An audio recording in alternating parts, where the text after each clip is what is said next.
ये है महिंद्रागुरु.com दी ब्रह्मास्त्र for success और आप देख रहे हैं न्यूज फीवर। सबसे पहले सबसे तेज खबर। आइए चलते हैं आज की पहली सुर्खी पर।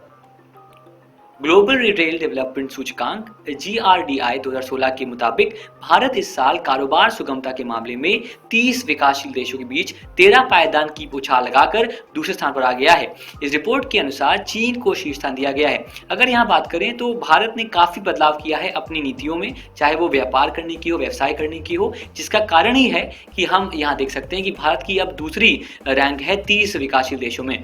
यहाँ जो सवाल बनेगा बेहद आसान सवाल बनेगा, भारत का ग्लोबल रिटेल विकास सूचकांक 2016 में कौन सा स्थान है? इसका उत्तर है विकल्प 2 जो है 2। तो भारत का सेकंड पोजीशन है इस सूचकांक के अंदर। आइए देखते हैं अगली सुर्खी कौन सी है। विश्व की खाद्य उत्पादों की सबसे बड़ी विक्रेता नेस्ले ने चीन की ई वाणिज्य कंपनी अलीबाबा के साथ भागीदारी की है ताकि ऑनलाइन बिक्री बढ़ाई जा सके। इस नई पहल के तहत नेस्ले अलीबाबा के टी मॉल जैसे मंचों पर कॉफी से लेकर बच्चों खाद्य पदार्थ तक अपने 30 ब्रांड के साथ अपना अभियान शुरू करेगी। नेस्ले और अलीबाबा जो कि चाइनीज ई कॉमर्स कंपनी है, दोनों ने अपनी जो बिजनेस पार्टनरशिप थी ये 2015 के अंत में जाकर की थी और इस समय ये बहुत ही दोनों आपस में बहुत ही अच्छा कर रहे हैं अपनी बिजनेस। एक तरीके से देखा जाए नेस्ले ने इस जो इनिशिएटिव लिया, इसकी घोषणा अपनी 150वीं जो एनिवर्सरी है उस पर की थी। आइए हम लोग देखते हैं इस पे क्वेश्चन क्या बन सकता है। विश्व की खाद्य उत्पादों की सबसे बड़ी विक्रेता नेस्ले ने चीन की ई वाणिज्य कंपनी यानी किस कंपनी के साथ भागीदारी की ताकि ऑनलाइन बिक्री बढ़ाई जा सके? इसका उत्तर है विकल्प 3 यानी कि अलीबाबा। आइए बढ़ते हैं दूसरी खबर की तरफ। दुनिया के नंबर 1 खिलाड़ी सर्बिया के नोवाक जोकोविक ने ब्रिटेन के एंडी मरे को हराकर पहली बार फ्रेंच ओपन का पुरुष एकल खिताब जीता और साथ ही एक ही समय में चारों ग्रैंड स्लैम खिताब अपने नाम करने वाले टेनिस इतिहास के वह तीसरे खिलाड़ी बन गए हैं।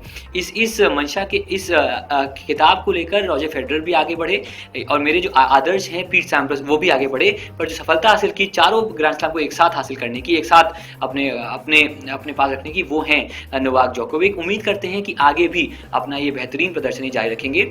यहाँ जो सवाल बनेगा वो ये बन सकता है, नोवाक जोकोविक ने किसे हराकर फ्रेंच ओपन 2016 का खिताब जीता? इसका उत्तर है ब्रिटेन के एंडी मरे जो है विकल्प 1। आइए बढ़ते हैं अगली सुर्खी पर। भारत को सोमालिया तट क्षेत्र में समुद्री समस्या जागरूकता एमिसे के लिए गठित कार्य समूह का सह अध्यक्ष बनाया गया है। सेशल्स के माहे में सोमालिया तट पर समुद्री लुटेरों की समस्या से निपटने के लिए गठित संपर्क ग्रुप के 19वें पूर्ण सत्र में यह निर्णय लिया गया। वर्ष 2016-17 के लिए सेशल्स CGPCS जो कि संक्षिप्त रूप है सेशल्स के माहे में सोमालिया तट पर समुद्री लुटेरों का अध्यक्ष है, जिसकी अध्यक्षता सेशल्स के जो वित्त मंत्री हैं, करंट फाइनेंस मिनिस्टर हैं मिस्टर जोएल मॉर्गन, वो करेंगे। जो ये तरह का ये मतलब एक जागरूकता अभियान कह सकते हैं एक तरह का चला। इसमें कम से कम 60 देशों ने पार्टिसिपेट किया और बहुत ही इंटरनेशनली नोन जो हमारे इंस्टीट्यूशन है, संस्थान है, उन्होंने भी इसमें पूरी एक्टिवनेस के साथ इसमें भाग लिया। इसमें मैरीटाइम की जो सुरक्षा है, जो समुद्री क्षेत्र है उनकी जो सुरक्षा है उसको प्राथमिकता काफ़ी दी गई है, जिसके जो मेंबर कंट्री हैं वो मिल करके उनकी संयुक्त पेट्रोलिंग यानी संयुक्त सतर्कता उन तटों की करेंगी। आइए देखते हैं इसमें सवाल क्या बन सकता है। वर्ष 2016-17 के लिए CGPS का अध्यक्ष है विकल्प 2 यानी सेशल्स, इसका सही उत्तर है।